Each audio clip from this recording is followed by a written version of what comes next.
मुझे बेटी के रूप में पाना है तो कोई साधारण बात नहीं हो सकती। सती जी ने कहा मुझे पहले शंकर जी से पूछना पड़ेगा, भोले बाबा से मुझे पूछना पड़ेगा, क्योंकि तुम्हारे घर में अगर बेटी के रूप में जन्म लूंगी तो पहले मुझे ये सती का शरीर तो छोड़ना पड़ेगा ना। ये चोला छोड़ूंगी तब तो अगला चोला ओढ़ूंगी। अभी तो मैं दक्ष प्रजापति की बेटी हूं, अभी मैं माता प्रसूति की कन्या हूं,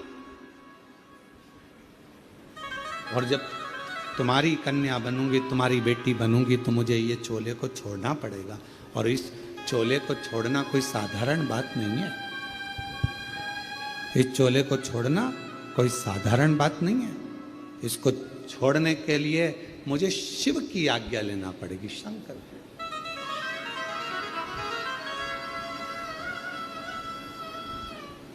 आप तप में लगे रहो, मैं शिव से पूछता। सती मैया गई भगवान देवादिदेव महादेव के पास में, भगवान शंकर के पास में और भगवान शिव जी के पास में जाकर मां सती बैठ गई।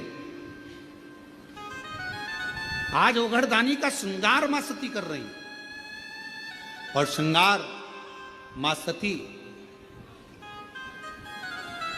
सुंदर कनेर के पुष्प माता सती ने उठाए हैं, और सुंदर कनेर के पुष्पों से मां सती आज बाबा का जटा का श्रृंगार कर रही है, सुंदर चंद्र का श्रृंगार कर रही है, कर्ण का श्रृंगार कर रही हैं, गले का श्रृंगार कर रही हैं। श्रृंगार करते करते जब बाबा के हृदय स्थल पर एक कनेर का पुष्प स्पर्श किया, तब शिव जी का नेत्र खुल गया। शिव का एक कनेर का पुष्प जब हृदय को स्पर्श किया, नेत्र खुले।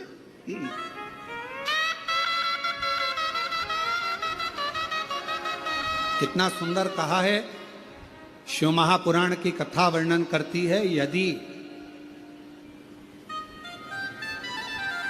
किसी भी अष्टमी तिथि को 12 महीने में शुक्ल पक्ष कृष्ण पक्ष की अष्टमी तिथि पड़ती है, यदि किसी भी अष्टमी तिथि को अगर किसी ने नियम बनाया 5 अष्टमी का, 8 अष्टमी का, 7 अष्टमी का, 7 अष्टमी का एक कनेर का पुष्प शिव जी के शिवलिंग को समर्पित करना, अशोक सुंदरी के स्पर्श करना, और जो जलाधारी होती है, जैसे ये शिवलिंग है, ये जलाधारी है, तो पहले शिवलिंग पर स्पर्श, फिर अशोक सुंदरी का स्पर्श, फिर जलाधारी पर कनेर का पुष्प शिव जी की ओर मुख कर कर, अर्थात जैसे मानो ये कनेर का पुष्प है, तो ऐसा शिवलिंग का स्पर्श करते हुए जलाधारी पर जो समर्पित करता है, भगवान शंकर उसके मन की कामना को पूर्ण जरूर करते हैं। एक कनेर का पुष्प, एक कनेर का पुष्प मां श्रृंगार कर रही है। कनेर के पुष्प से माता सती श्रृंगार कर रही है। पहले जटा का श्रृंगार किया, बड़ा मैया ने कनेर के पुष्प से जटा का श्रृंगार करा, कर्णों का श्रृंगार करा, गले का श्रृंगार करा, वही कनेर का पुष्प। क्या बात है। आज आप अचानक यहां, अचानक आपसे एक निवेदन करें आज शिव महापुराण के माध्यम से, जितने भी शिव भक्त कथा को सुन रहे हैं आस्था चैनल पर, फेसबुक, यूट्यूब पर, आपसे आज एक निवेदन करते हैं, करके देखिएगा। रोज मंदिर जाते हो, रोज जल चढ़ाते हो, रोज झाड़ू पोछा भी लगाते हो, रोज तुम कुछ ना कुछ जो रोज करते हो ना, रोज प्रतिदिन जो करते हो, कभी कभी हफ्ते में, महीने में एक बार थोड़ा सा बदल कर देखो, थोड़ा सा। रोज झाड़ू लगाते हो, पोछा लगाते हो, आज बाबा का थोड़ा श्रृंगार करो। रोज फूल लेकर जाते हो, बेलपत्र लेकर जाते हो, आज घर पे थोड़ा सा चंदन घिसो, थोड़ा चंदन। किसके लिए घिस रही हो? जम के बोलो जरा, अपने भोले बाबा। थोड़ा चंदन घिसो, वो नहीं, डब्बी मिलती है बाजार में, लोग आग अष्टगंध को ही चंदन समझ लेते हैं और थोड़ा सा पानी में घोला और श्रृंगार करके पोत के बाबा को लगाकर आ गए। ना ना ना ना, ऐसा ऐसा नहीं। थोड़ा 2 बूंद पानी डालकर थोड़ा सा फिर चंदन को धीरे धीरे घिस रहे हो। हाथ की चूड़ी की आवाज उस चंदन में जा रही है, अर्थात दिल से भी कह रहे हो, हाथ से भी कह रहे हो और चूड़ियां भी कह रही हैं, बाबा आपके लिए तैयार करा गया। कभी कभी हम रोज नहीं कर रहे, तुम्हारे पास टाइम नहीं है, हम जानते हैं तुम बहुत व्यस्त हो, इसलिए हम तुम्हारे को ज्यादा, आपने देखा होगा पूरी कथा को उठाकर देख लीजिए, जितने साल की कथा उठाकर देखना है उतने साल की कथा उठाकर देखिए। आज तक हमने बहुत लंबा पूजन का कोई विधान नहीं बताया, हमने बहुत महंगा, बहुत सारा पैसा खर्चो ऐसा पूजन का विधान नहीं बताया।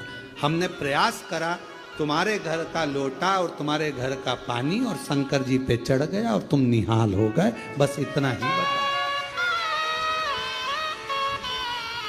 ज्यादा 2-4 घंटे तक तुम मंदिर में, महीने में, हफ्ते में एक बार तुम जरा बदल कर देखो। कभी कभी एक काम करना कि घर से एक पुष्प में थोड़ा इत्र लगा कर ले जाना और इत्र ले जाकर बाबा के उस पंखड़ियों को बाबा के ऊपर बिखेरना, श्रृंगार करना, इत्र, कभी कुछ बदल कर,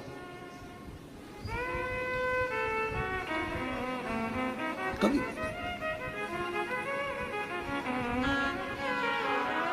थोड़ा सा। आज सती मैया ने जैसे ही कनेर का पुष्प का स्पर्श किया, शिव जी के नेत्र खुल गए। क्यों? रोज जल चढ़ता था, रोज श्रृंगार होता था, पर कनेर पुष्प से कभी माता सती ने हृदय का स्पर्श नहीं कराया था, जो आज करा दिया, बदल कर।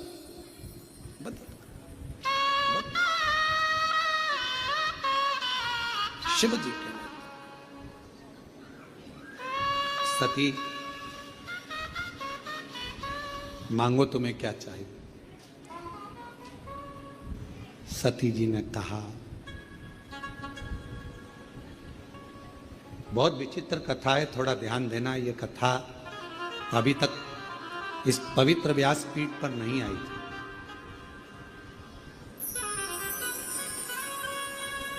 रामायण किस किसने सुनी है? सबने सुनी है। रामायण किस किसने पढ़ी है? सबने पढ़ी है। आप लोगों को मालूम होगा कि राम जी को वन किसने भेजा था, वचन किसने मांगा था?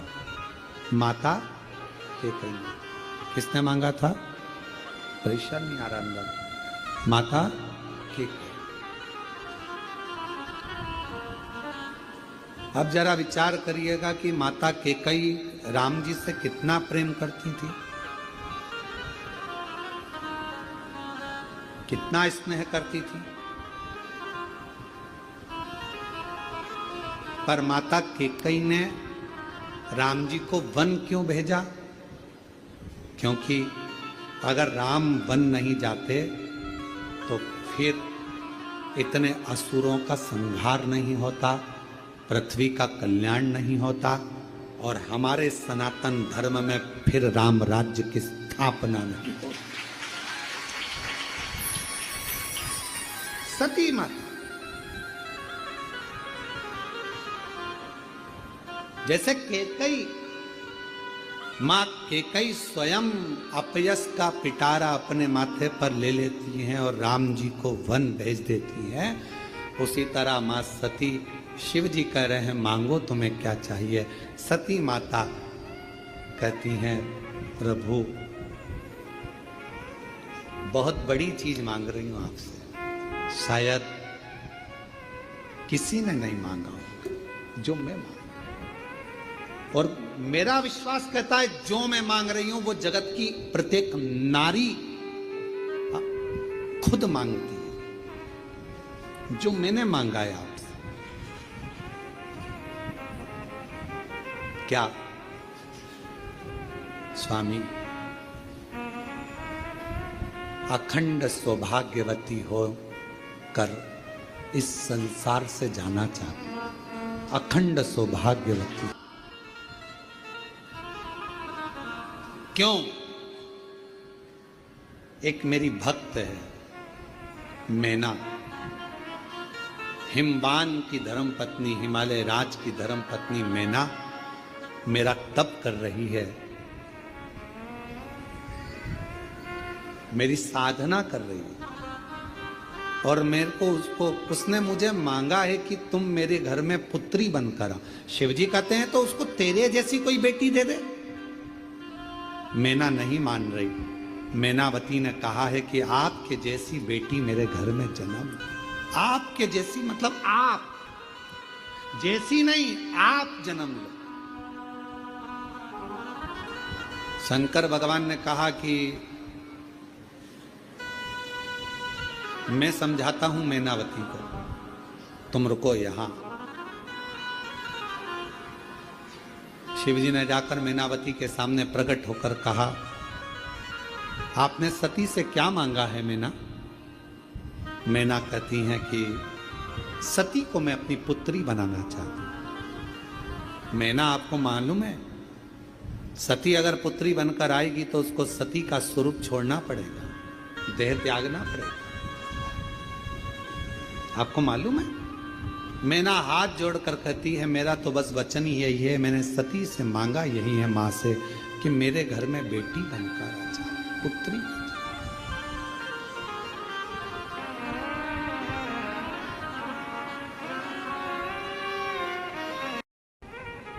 शिव जी कह रहे तुम और कुछ मांग लो, सती प्राण त्याग देगी। मैनावती जी कह रही हैं तो माता सती मेरे सामने आकर कह दे कि मैं नहीं दे सकती। शिव जी कहते हैं कैसी बात करती हो मैना, वो आद्य शक्ति है, वो दुर्गा, वो भवानी, वो अष्ट भुजा धात्री, वो कुष्मांडा, वो चंद्र घंटा, वो स्कंदा है, जो नवरात्र की साधना करता है, जो मांगता है वो दुर्गा वो दे देती है। जो नवरात्र की साधना करता है वो देती है। और तुमने 9 दिन तक शुक्ल पक्ष की अष्टमी से लेकर 1 वर्ष शुक्ल पक्ष की अष्टमी तक लगातार तुमने देवी की आराधना करी है सती की, वो तुम्हें नहीं देगी? देना पड़ेगा। वो तो मैं आया हूं कहने के लिए कि तुम और कुछ मांग लो। मैनावती नहीं मानी। मां सती आकर कह दे कि मैं नहीं दे सकती, मैं चली जाऊं, मैं जाऊंगी यहां से, बस कह दे आकर कि नहीं दे सकती। आपने अगर दिल से एक पत्र है, अच्छा है, देखो दिल से मांगा है का क्या है भरोसा, कब किस पर हो जाए, जरा हम पर कर दो, जरा हम पर कर दो। वो करुणा सागर, वो दया सागर शंकर भगवान कह रहे हैं ऐसा नहीं हो सकता कि वो मांगा और दे नहीं। शिव जी चले गए।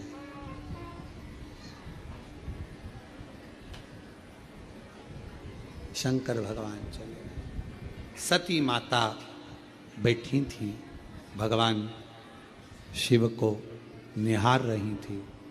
शंकर भगवान ने देखा मां सती को तो कहा, सती क्या चाहती हो?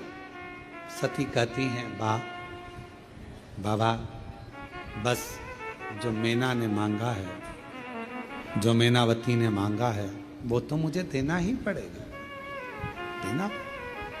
सती तुमको मालूम है तुम्हारे शरीर छूट जाएगा, तुमको मालूम है ये शरीर तुम्हारा छूट जाएगा। सती कहती हैं अगर अपने भक्त को कुछ देना है तो कुछ तो छोड़ना पड़ेगा, कुछ तो छोड़ना पड़ेगा।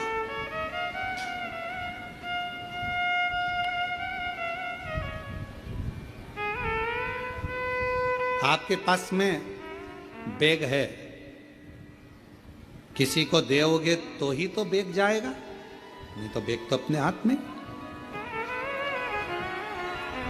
अपने पास का छूटेगा तब किसी को मिलेगा।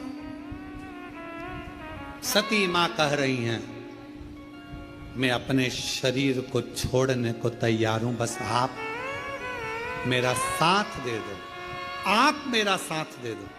शिव जी ने पूछा क्या साथ? सती जी कहती हैं, मैं ये शरीर छोड़ूंगी तब मैनावती के घर में पुत्री के रूप में पार्वती बनकर आऊंगी। मेरा शरीर मुझे छोड़ना है, आप मेरा साथ दो, आप मेरा साथ। शिव जी कहते हैं, सती तेरे शरीर छोड़ने में मेरा साथ? हां, मेरी इच्छा यही है, मेरी इच्छा। मुझे इन बंधनों से मुक्त करिए।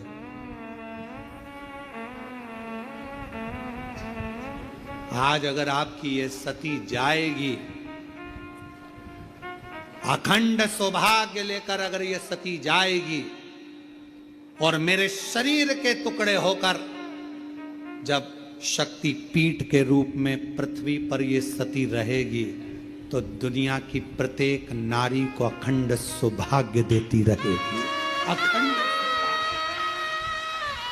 मुझे जाने दो, मुझे जाना।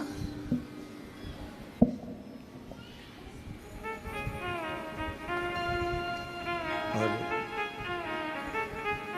कहते हैं ना,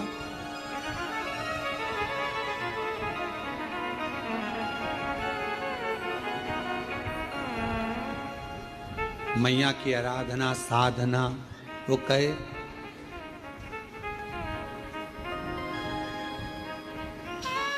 जब मां देने पर आ जाती है तो अपने पास कुछ भी नहीं रखती है। जब मां देने पर आ जाती है अपने पास कुछ भी नहीं रखती है। और मेरी माता सती ने उसी समय पर मैनावती को वर दे दिया, तुम्हारे घर में पुत्री बनकर आऊंगी। मैनावती समझ नहीं पाई, मैनावती को समझ नहीं आया कि ये मांगा मैंने और मां सती तो अपने प्राणों को त्याग देगी मेरे घर में बेटी बनने के लिए, मेरे घर में पुत्री बनने के लिए। मैं बेटी बनकर आऊं।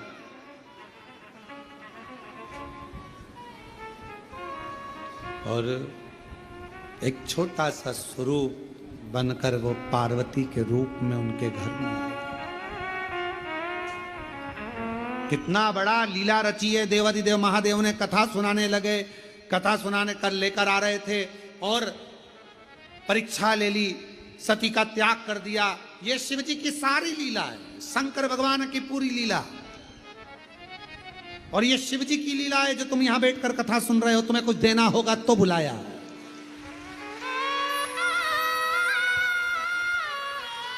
शिव जी की लीला है, शंकर भगवान की लीला है।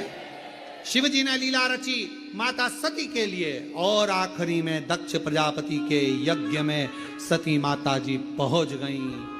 कितना समझाया दधीची ऋषि ने, दक्ष प्रजापति को कितना समझाया पर मानने को तैयार नहीं हुए। एक कथा बहुत अच्छी, दधीची ऋषि और दक्ष प्रजापति, उसको कल की कथा में लेंगे, कल की कथा। और गई मां जगत जननी जगदम्बा अम्बा। ऐसा नहीं कि दक्ष प्रजापति के यज्ञ में लोग कहते हैं कि सती अकेली गई थी, पर कौन बताए सती के दिल में शिव बैठे थे जो यज्ञ पे पहुंचे। यज्ञ और